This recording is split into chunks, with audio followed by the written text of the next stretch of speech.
so we're going to continue to work on understanding isotopes. Isotopes are atoms of the same element that just have different mass numbers, and the average will be closest to the most abundant isotope of that element. So it's a weighted average, okay? We'll work with weighted averages another day. Normally we would do this in a lab activity back in the labs, but we're in a pandemic.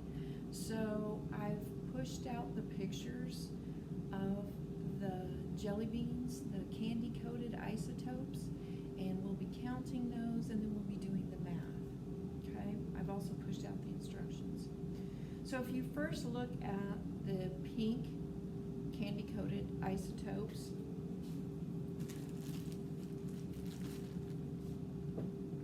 okay, what you do is you count the large ones, and then you count the small ones to fill in your data table. But in your data table, you have to show that equation. So you have to multiply the number of the large ones times the mass of the large one. And the mass is written on there. Do you see the mass? The large mass is 21 and the small mass is 16. It's written where you would find the mass in isotope notation, okay? So the upper left corner of the symbol, all right? Isotope notation. So we're gonna do pink together. So I counted the large pink ones in here, and I found that there were 7 large pink ones. I multiplied that times the mass of the large, which is 21.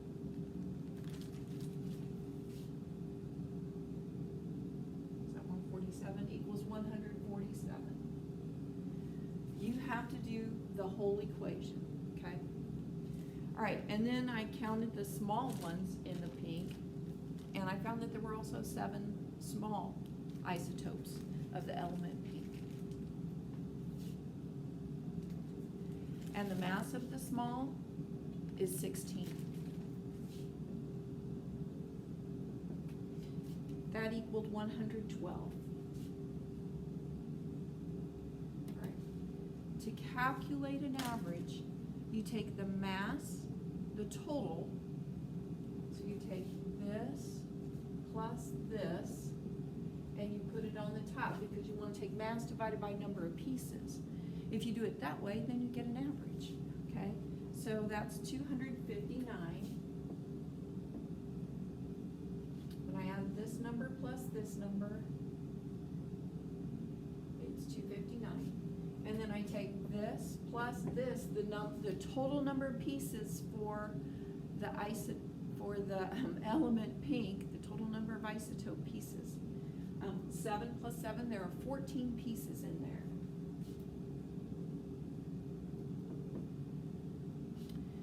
When I divide that, because that's what that symbol means, per 259 per 14, I get 18.5.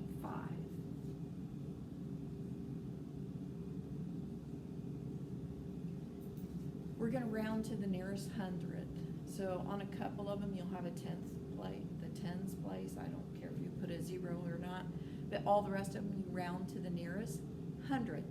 It's a math concept. You can't round wrong or you'll miss a point. Okay, so make sure you're doing correct math in here. All right, so 18.5. Is that closer to 21 or closer to 16? Which one is it closer to? It's actually smack dab in the middle. And you know why it's smack dab in the middle? We had 7 of each. So that's an equal amount. So for this one, you'll write to the side, you'll write that it's equal.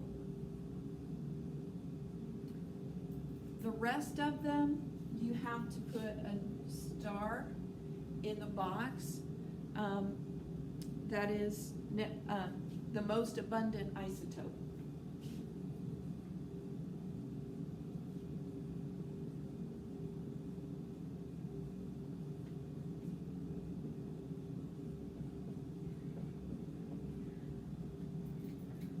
if you're correct, if you put the star in the right spot, the number of pieces will be larger, and your average will be closest to the mass of that size.